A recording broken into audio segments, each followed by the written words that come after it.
오늘 로마서 12장 8절부터 21절까지 말씀으로 섬김의 윤활유 사랑이라는 제목으로 하나님 말씀을 나누겠습니다. 오늘 여러분이 읽으셨던 이 본문 말씀은 우리가 지난 몇 주간 읽었던 함께 나누었던 로마서 12장 안에서의 마지막 결론인데요. 오늘 읽었던 말씀 전체를 한 단어로 줄인다면 여러 가지로 말하시는 분들이 계시겠지만 저는 사랑이다라는 생각이 들었습니다. 왜냐하면 구절을 보면 사랑에 꾸밈이 없게 하라고 그러시죠. 꾸밈 없는 사랑 얘기하시고, 그리고 사랑은요 무조건 다 받아주는 게 사랑이 아닙니다. 사랑한다는 말은 싫어하는 게 있다는 뜻입니다. 내 자녀를 사랑하는 것은 내 자녀에게 위해를 가하는 사람을 싫어할 수밖에 없다는 것을 전제로 합니다. 또 12절에 보면은 여러분 자녀들 사랑하시잖아요. 자녀를 사랑하시면 자녀를 위한 절박한 기도가 나오죠.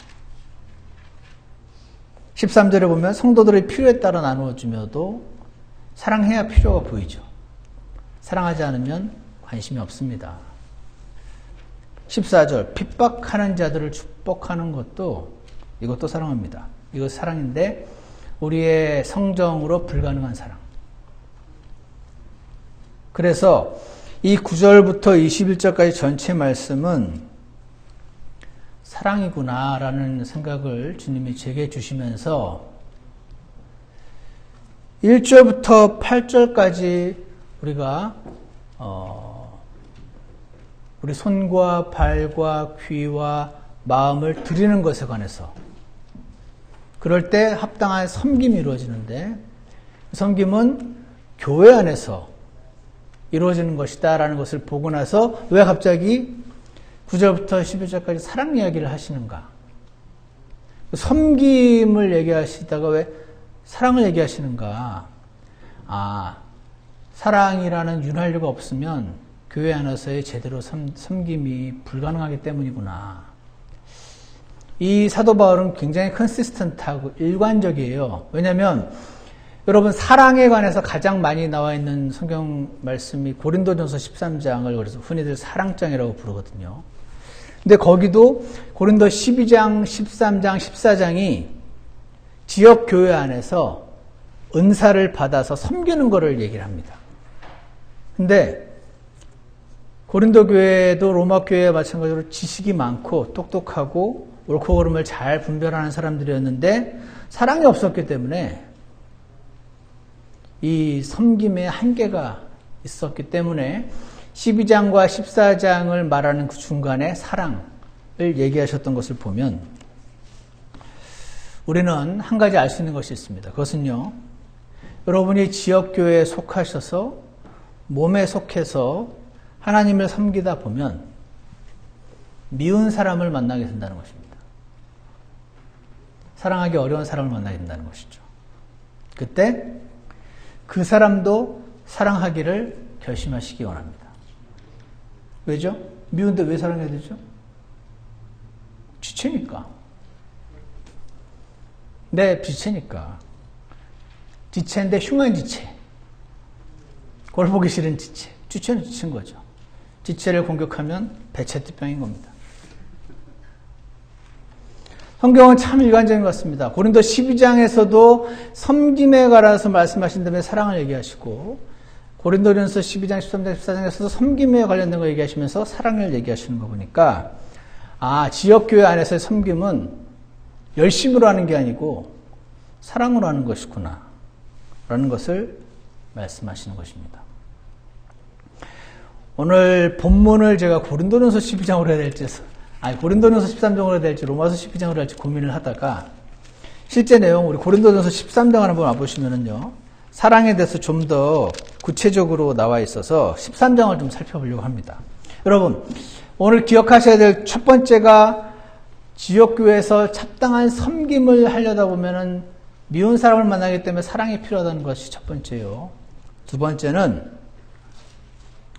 여러분을 제가 엄청난 일들을 할 수 있는데 사랑 말고 다른 동기로 그거 할 수 있다는 사실을 말씀하신다는 것입니다. 1절을 보시면은요, 내가 사람들의 언어들과 천사들의 언어들로 말할지라도 사랑이 없으면 소리나는 징과 꿀 울리는 꽹과리가 되고 라고 말씀하십니다. 저는 이 말씀 드릴 때마다 사람들의 언어들, 여러분 언어, 우리 한국 사람들도 언어 여러 개 잘하는 거 되게 좋아합니다. 독일어, 영어, 불어, 스페니쉬, 일본어, 중국어 막 다 잘하고 싶지 않으세요 혹시? 전 이거 볼 때마다, 이 말씀 볼 때마다 옛날에 그 몽골로 갔던 선교사님 떠오릅니다. 이분이 언어에 재능이 있어가지고요. 그리고 영혼들을 되게 사랑하시는 분 같았어요. 처음에 몽고에 가서 몽고말 배우셔가지고 몽고 사람들에게 복음을 전하더니 나중에 그분이 중국, 일본, 불가리아 어디 가는 족족 가가지고 그 서점에 들어가서 사전을 산대요. 사전을 사서 사전 하나, 문법책 하나. 그래가지고 3개월 동안 집 안에서 그거를 열심히 판 다음에 나와서 사람들에게 그 나라 말로 복음을 더듬더듬 전하기 시작하면서 6개월이면은 그 나라 말로 통역을 하시는 분이 있었어요. 대단했죠. 그래서 2001년 현재 시점으로 15개국어를 하셨어요. 그렇게 해가지고. 지금 계속 선교사로 계시는지 모르겠는데 지금 2020년이니까 30개국어는 하지 않으실까.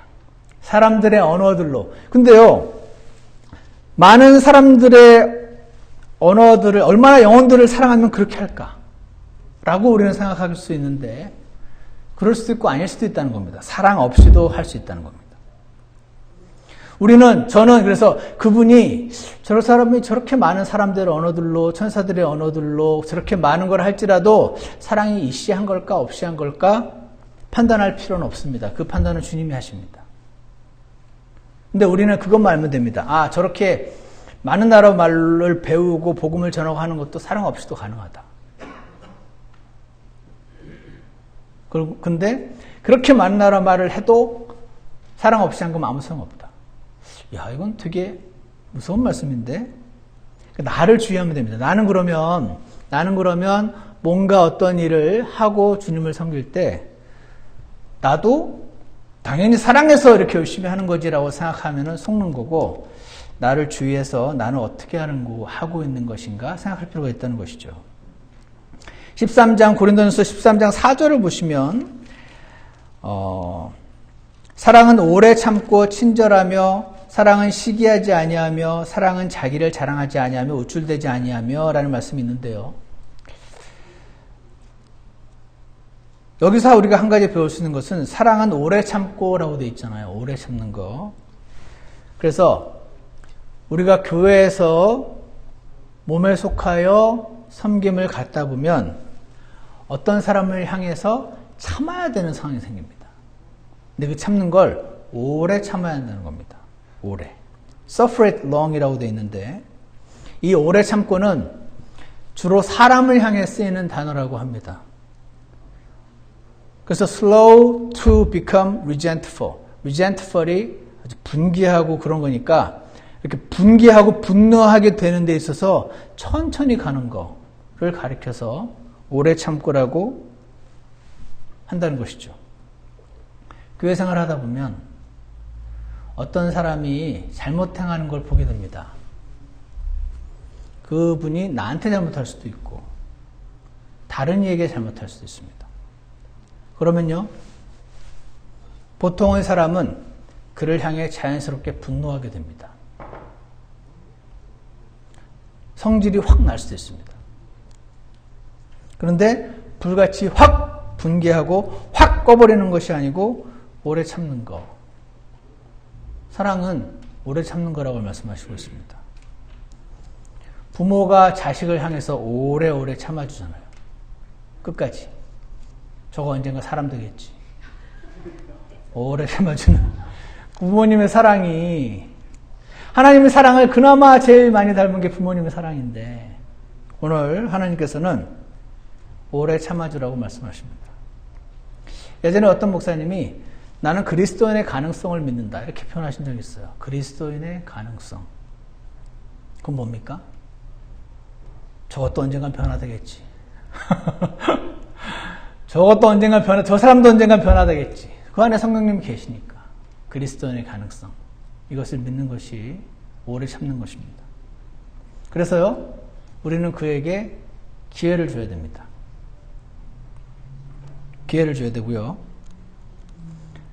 내 교회에 나오는 한, 내 지체니까, 내 지역교회의 지체니까 끝까지 믿고 기다리는 것을 하나님이 원하신다는 것이죠.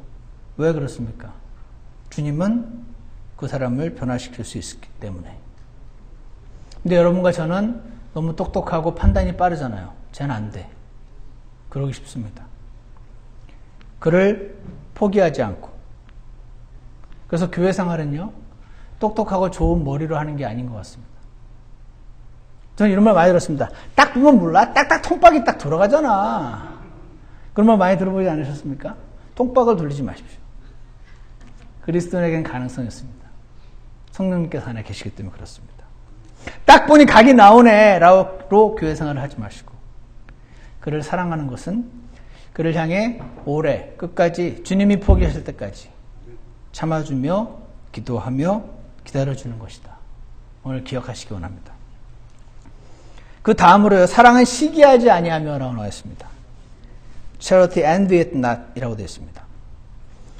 오늘 이걸 보면서 여러분, 시기하는 이들을 보시면 그를 위해 기도해 주십시다. 시기하는 사람들을 보시면 그를 위해 기도해 주기로 결심하시기 원합니다. 여러분, 시기, 누군가 이렇게 envy, 부러워하고 부러워하는 걸 한국 단어로는 부러움보다 좀 더 센 게 시기로 느껴지는데, 어쨌거나 바클레이 박사라는 분이 이런 말을 했더라고요. 이 세상에 두 종류의 사람이 있는데 하나는 돈이 많은 사람이고 하나는 돈이 많아지길 바라는 사람이다. 그러니까 돈이 많아지길 바라는 사람은 이미 돈이 많은 사람을 부러워하겠죠. 또 하나는요, 시기에 두 종류의 시기가 있대요. 하나는 저 사람이 가진 걸 나도 너무 갖고 싶어하는 시기가 있고요. 그러면서 이렇게 말합니다. 이 시기는 너무너무 자연스러워서 사람의 능력으로 피하기 어려운 시기다. 또 한 종류의 시기가 있다면서, 이건 더 질이 안 좋은 시기인데, 어차피 나도 없으니까 너도 없어라 하는 시기입니다. 저 사람, 나도 못 가는 거, 저 사람이 가질 어떤 걸 못 갖게 만들고 싶은 마음이 사람에게 있습니다. 여러분, 그런 거 이렇게 드러내면 사람들이 미워하고 친구 안 해주니까 감추는 걸 연습을 오래 하셔서 그렇지, 저 안에 있습니다. 애들 보십시오. 적나라하게 드러내지 않습니까? 성경에서요, 시기의 화신이 등장합니다. 누구죠? 저는 개인적으로 바리새인이라고 생각합니다. 왜냐면요, 이 성경을 많이 하는 바리새인, 금식하고 종교적이고 도덕적인 본이 되는 바리새인들이었습니다. 그 당시 유대인들에게. 그런데 마태복음 20장 18절에서 그들이 시기로 인해 예수님을 넘겨준 줄을 빌라도가 알았기 때문이다라는 말씀이 나옵니다. 시기로. 유대인들, 그 바리새인들이 자기들이 지도자가 되기 원했거든요. 사람들이 자기들을 따르고 자기들을 존경하고 그래야 되는데 나보다 예수님을 더 따르는 겁니다. 시기는요, 바리새인들로 하여금 예수님을 죽이게 만들었습니다. 그래서 여러분과 저의 시기는 예수님의 몸을, 여러분들의 지체를 죽이게 됩니다. 잠언 27장 4절에는 진노는 잔인하고 분노는 포악하거니와 시기 앞에야 누가 능히 서리요, 이렇게 말씀하십니다. 사랑하는 여러분, 어떤 분은 평생을 이 시기를 원동력으로 일생을 살아오신 분들이 있습니다. 나도 너무 갖고 싶어. 나도 저거 가지려고 열심히 노력해야지. 공부도 열심히 하고, 뭐도 열심히 하고. 일생을 시기를 원동력으로 살아오신 분들에게 시기가 죄라는 말은 너무 어렵지 않겠습니까? 여러분, 자녀들이 시기를 막 부리는데 저거 나도 있으니까 이렇게 좀 예뻐해주고 싶지 않습니까? 뭘 해도 될 놈이네. 뭘 해도 될 놈이 아닙니까, 혹시? 평생을 시기를 원동력으로 살아온 사람들이 시기를 안 하는 게 가능한가요? 사람에게는 불가능하나 하나님께는 가능하다고 말씀하십니다. 갈라디아서 2장 20절이 이때 적용이 됩니다. 시기하는 내가 그냥 어릴 때부터 시기가 그냥 밥 먹듯이 붙어있던 내가 그리스도와 함께 십자가에 못 박혀 있으나. 그래서 이제는 시기하는 내가 아니요 그리스도께서 내 안에 사시느니라. 그래서 여러분이 살면, 내가 살면 시기가 뿜뿜 나옵니다. 근데 어릴 적부터 계속 그렇게 살아왔고 다 그러니까 이걸 못하는 건 생리학적인 현상을 금하라는 얘기지. 이렇게 됩니다. 그런데 예수님께서 사시면 사랑이 나온다는 것이죠. 시기하는 내가 십자가에 못 박혀 있음을 믿으시기 바랍니다. 이 믿음이 이기네. 믿음이 세상을 이기는 것입니다. 이것을 믿음으로 내게 없는 사랑이. 여러분 자신의 딸을 시기하는 엄마 있나? 얘기하다 보니까 있을 것 같기도 하네요. 근데 generally speaking 내 딸이 좋은 대학교 들어갔다고 막 나보다 좋은 대학교 들어갔는데 막 시기하는 엄마보다는 함께 기뻐하는 엄마가 훨씬 많을 겁니다. 그렇지 않습니까? 요즘은 이상한 엄마도 많으시니까 시기할 수도 있어요. 그렇지만 예외를 지금 얘기하는 게 아니고 generally speaking 내 아들이 잘 되면 함께 기뻐하고 내가 잘 된 것보다 더 기뻐하는 엄마들이 아빠들이 훨씬 더 많잖아요. 하나님을 그나마 제일 많이 닮은 부모님의 사랑, 그 사랑이 그건 자식한테나 그런 사랑이 나오지 우리 교회 지체들한테는 안 나오지. 이것이 여러분과 저의 상식이라면 하나님께서는 그렇게 사랑할 수 없는 내가 죽었고 내 안에서 예수님께서 사시면 시기 않는 사랑이 흘러나올 수 있다. 이 믿음이 이긴다 하시는 것을 기억하기 원합니다. 지금까지 제가 5개 얘기했습니다. 나중에 정리해 드릴게요. 6번째. 사랑은 친절하고 사랑은 친절하단 말이 나옵니다. 사랑하는 여러분, 친절한 분들을 보시죠. 친절한 이들을 보시면서 나도 그렇게 되기를 결심하시기 원합니다. 사랑은 친절하다고 말할 때 친절하다는 게 우리가 잘 아는 스윗하다는 거랑 비슷한 거라고 합니다. 여러분 스윗하십니까? 우리는 이렇게 말하기 쉽죠.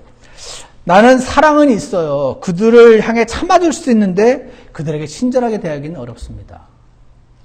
왜? 나는 원래 성격이 그래요. 좀 무뚝뚝하고 내 성격이 원래 그렇게 스윗하지가 않아요. 나는 내 아내에게도 스윗하지 않고 내 자식에게도 안 스윗합니다. 자랑이 아니죠. 타고난 성격이 남보다 좀 더 친절하고 스윗하고 쉽게 친해지는 분들이 계십니다. 그런데 오늘 말씀하시는 사랑은 친절하고 할 때 그 친절한 사랑은 타고난 성품을 하는 게 아닙니다. 하나님의 사랑이 나에게 예수님의 십자가를 통해 흘러 들어와서 나를 변화시켜서 나오는 친절을 말합니다. 예전에 말씀드렸던 온유와 비슷합니다.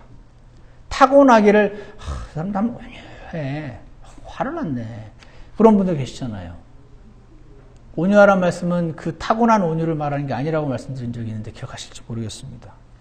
성령님의 열매로서의 온유, 성령님의 열매로서의 사랑을 말하고 있는 것입니다. 어떤 분이 이런 말을 하셨더라고요. 친절함이 없는 사랑은 꽃이 없는 봄과 같고 뜨거움이 없는 불과 같다. 한국 사람 같으면 안고 없는 찐빵 같다. 이렇게 할 수도 있습니다. 여러분과 저의 교회 생활에 친절한 사랑을 더해서 봄에 꽃이 있고 불에 뜨거움이 있게 그렇게 되시기를 간절히 원합니다. 기억하십시오. 사랑은 친절하고 말할 때 이 친절은 타고난 성품과 상관 있는 것이 아니라는 것입니다. 7번째로 사랑은요. 13장 고린도전서 13장 5절 끝에 이런 말씀이 있습니다. 악을 생각하지 아니하며 악을 생각하지 않는다. 예전에 한번 언급한 적이 있는데 그러므로 사랑은요. 남의 잘못을 돌이 아닌 물에다 새기는 것임을 기억하기 원합니다. 사랑은 남의 잘못을 돌이 아닌 물에다 새기는 것임을 기억하기 원합니다. 사랑은 악을 생각하지 않는다 할 때 이 생각하지 않는 thinks no evil이라고 되어 있는데 think라는 게 이게 회계 용어예요. 장부에 기록한다는 뜻입니다. 우리 집사님이 자매님이 뭐 잘못할 때 다 그날 기록해놨다고 생각해보십시오. 이때나 밥 안 해줬고 저 때나 뭐 안 사줬고 그 장부에 기록하는 거 있잖아요. 그게 악을 생각하지 아니하면 악을 장부에 기록하지 마라. 그런 말입니다. 많은 그리스도인들이 교회에서 봉사하고 섬기다가 상처를 받고 넘어지고 교회를 떠납니다. 심지어는 교회를 떠나서도 그 상처에 매여 있는 분들이 있습니다. 안타깝지만 여러분과 저도 똑같은 상황에 처할 수 있습니다.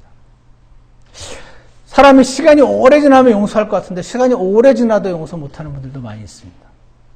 그래도 죽는 날 죽는 그 침상에서는 그래도 용서하고 죽어야 될 것 같은데 죽는 그 순간까지 절대 용서하지 못하고 죽는 분도 있을까요? 없을까요? 있어요. 우리는 누군가 자신에게 행한 악이 그거를요 장부에 기록하고 곱씹고 생각하고 또 생각하는 경향이 있으십니까? 그런데 그거 아십니까? 여러분과 제가 이런 상태에 떨어지면 사탄이 우리를 막 이렇게 똑똑하게 만들어줍니다. 무슨 뜻이냐면 바둑 기사가 복귀하듯이 내게 왜 이런 일이 생겼나, 저 사람이 나한테 왜 그랬을까라고 막 생각을 하던 막 깨달아집니다. 아, 그래서 그렇구나. 그러고 보니까 전에 이런 말 했었는데, 다 연결이 됩니다. 그런 적 있으십니까? 그래서 그렇게 말했구나. 그래서 자신의 생각 속에서 이가 딱딱딱 많습니다. 그래서요, 혼자 다 알아버렸습니다. 생각을 할수록 그 이전에 몰랐던 것들을 막 깨닫기 시작합니다. 해보셨습니까? 그게 사실일 수도 있고 아닐 수도 있어요. 이런 걸 가리켜 정황 증거라고 합니다. 근데 이 정황 증거를 원래는 그 사람에게 직접 물어봐야 됩니다. 근데 물어보지 않습니다. 왜요? 거짓말할 때 뻔하니까. 보지도 않았어요. 근데 확인할 필요조차 못 느낍니다. 왜? 사탄이 도와줘서 다 깨달아버렸어요. 이제 그 사람이 절대 아니고 막 증거를 들이대도 소용없습니다. 왜 소용없습니까? 증거를 조작한 걸 거니까. 사랑하는 여러분, 하나님께서는 저와 여러분이 이런 상태에 떨어지지 않기를 원하십니다. 이런 상태가요, 사망이에요. 사랑은 악을 생각하지 않는다는 것은 여러분이 생각 속에서 막 상상의 나라를 펴기에 사탄이 도와줄 때 딱 제동을 거실 필요가 있다는 것입니다.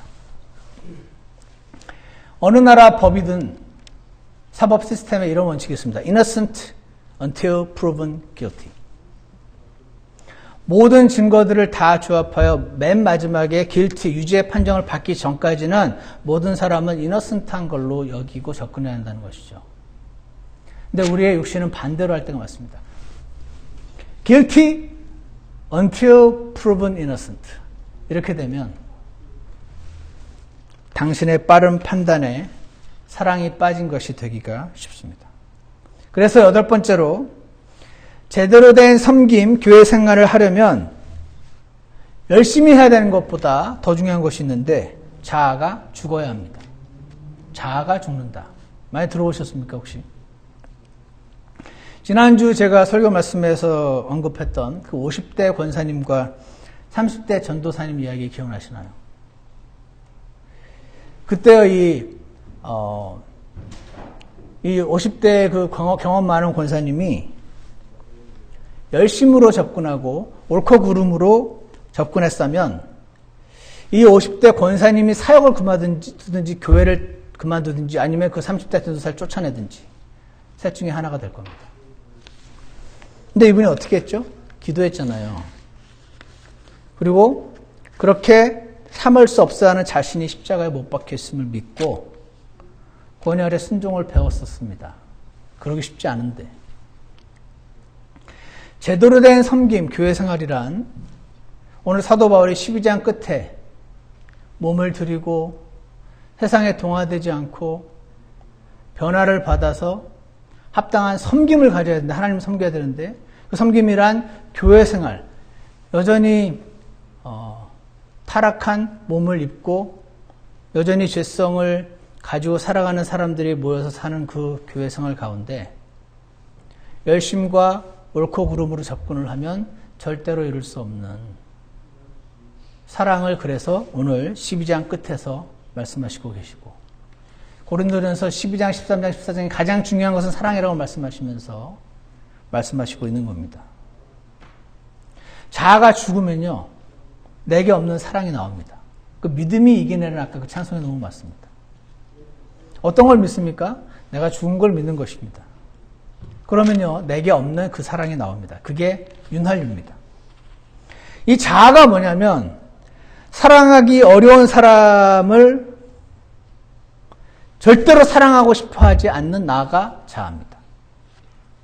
이 자아가 뭐냐면, 사랑이 없이도 엄청난 일들을 해낼 수 있는 존재가 이 자아입니다.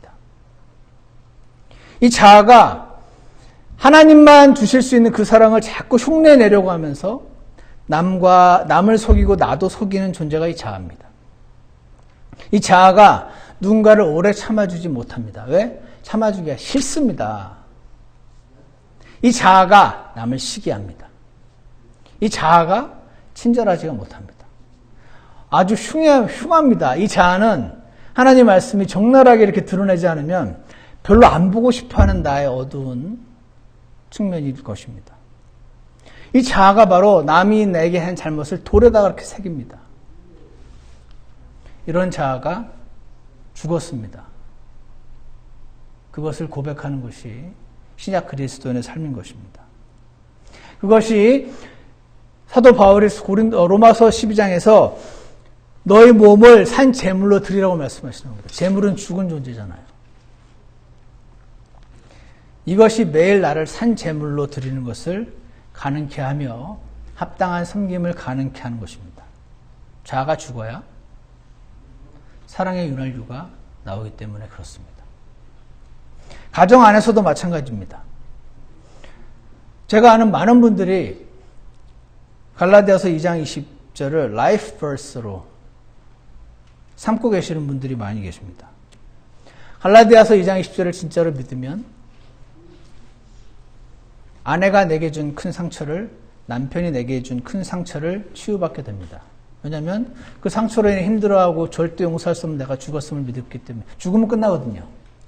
죽으면 모든 것이 끝납니다. 그 상처받은 내가 죽었다고 말씀하시는 것이 갈라디아서 2장 20절인데, 이걸 믿으면 믿음이 이긴다는 말씀을, 찬양이 우리 안에 실제가 되는 것입니다. 우리는 이제 자꾸 기억이 납니다. 도저히 용서가 안 되는 나. 길을 쓰고 용서하십시오. 그것이 종교라면 너는 절대 용서할 수 없어. 그래서 내가 너를 죽였어. 예수님 안에 집어넣고 너를 예수님과 함께 십자가에 못 박아 죽였어.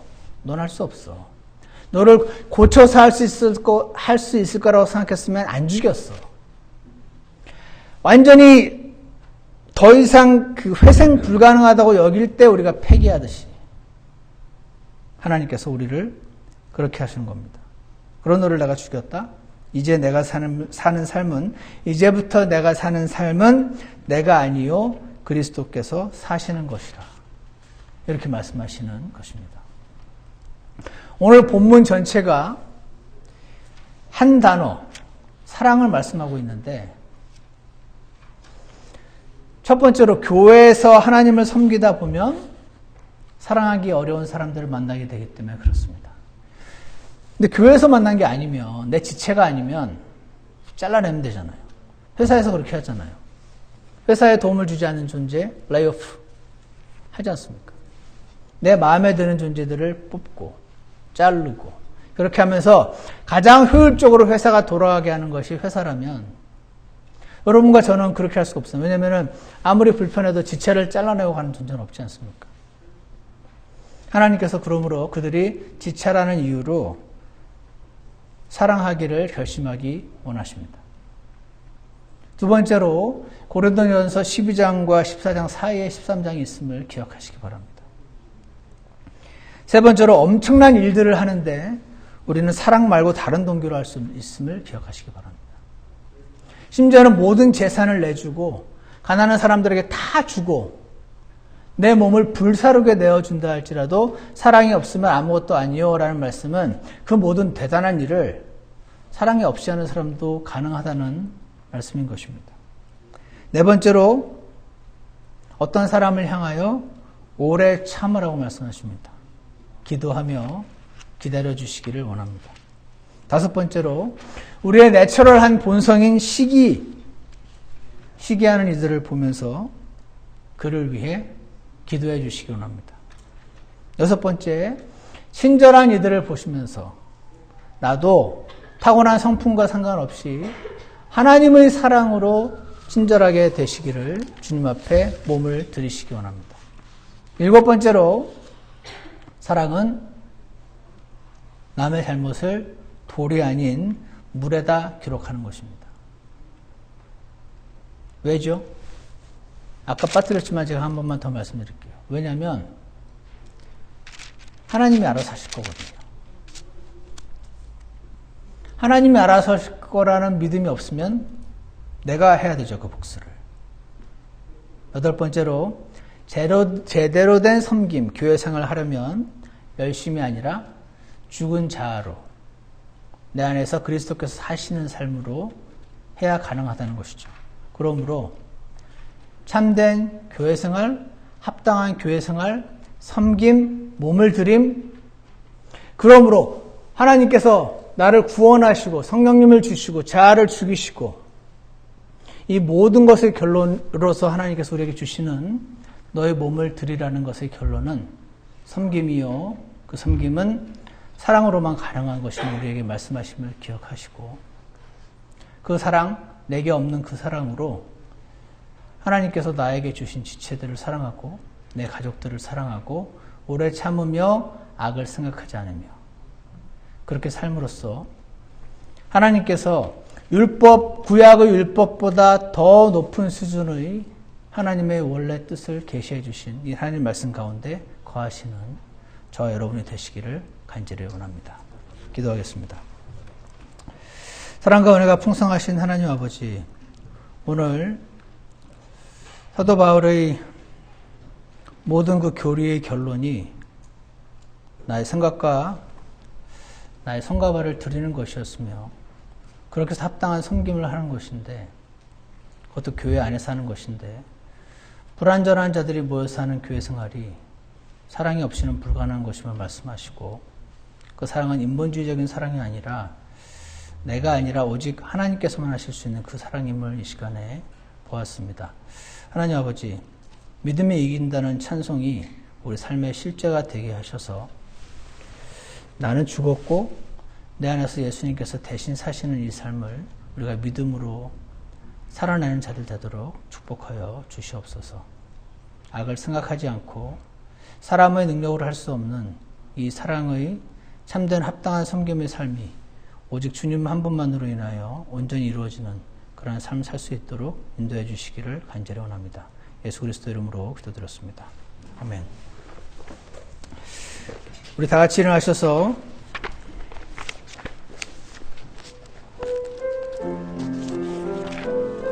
(297장) 2절과 3절 부르겠습니다. 2절부터 부르겠습니다.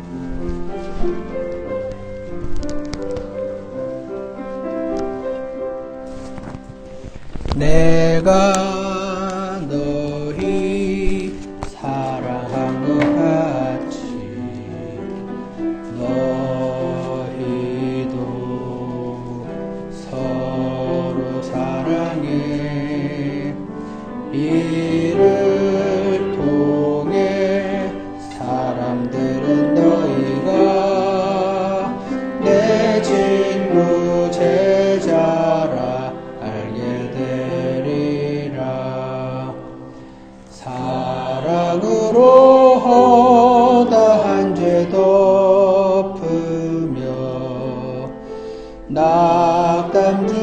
위로하며 성령의 하나됨을 지켜내는 아름다운 신부 되리라.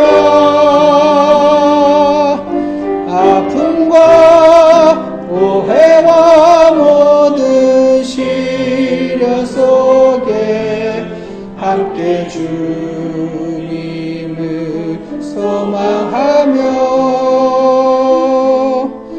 형제를 위해 생명 잃어가는 영광의 길을 걸으리. 우리 잠깐 기도하는 시간을 갖겠습니다. 오늘 하나님께서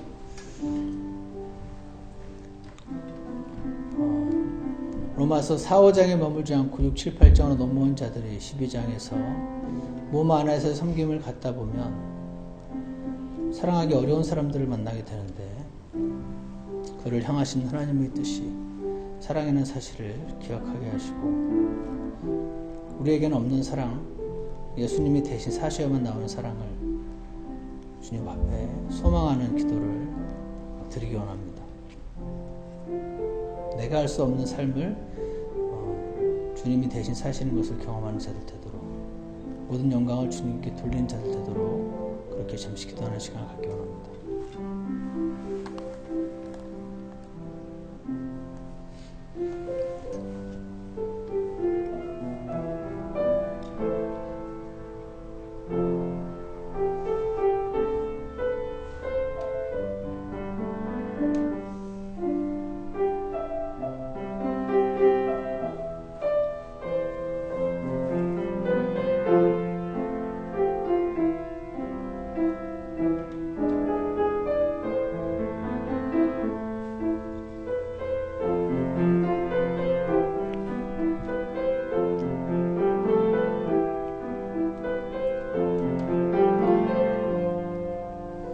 기도가 끝나신 분들 3절 함께 하시겠습니다. 보냄 받고 나가는 지체와 보내는 지체 하나라. 비록 항상 함께 할 수 없어도 우리의 사랑은 변치 않으리.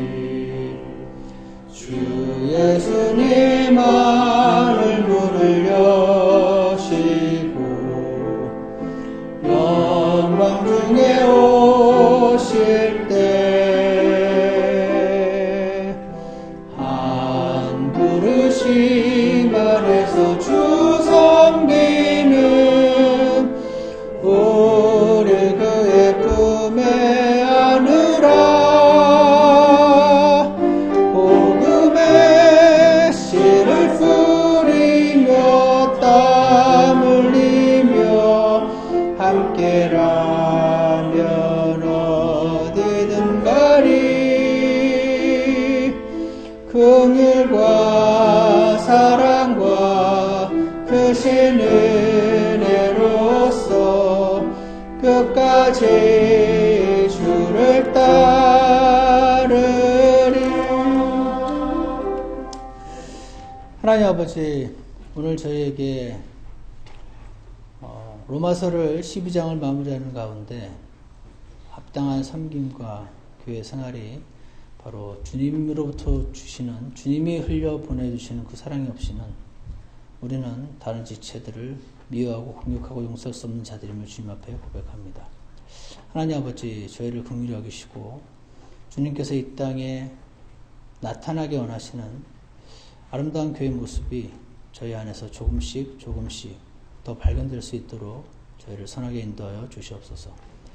오직 하나님께는 모든 것이 가능하다는 말씀을 기억하게 하시고, 오늘 내 안에 계신 예수님께서 대신 사실 때 나오는 사랑으로 살아갈 수 있는 저희들 모두가 되도록 선하게 인도해 주시기를 간절히 원합니다. 감사를 드리며 예수 그리스도 이름으로 기도드렸습니다. 예배를 마치겠습니다.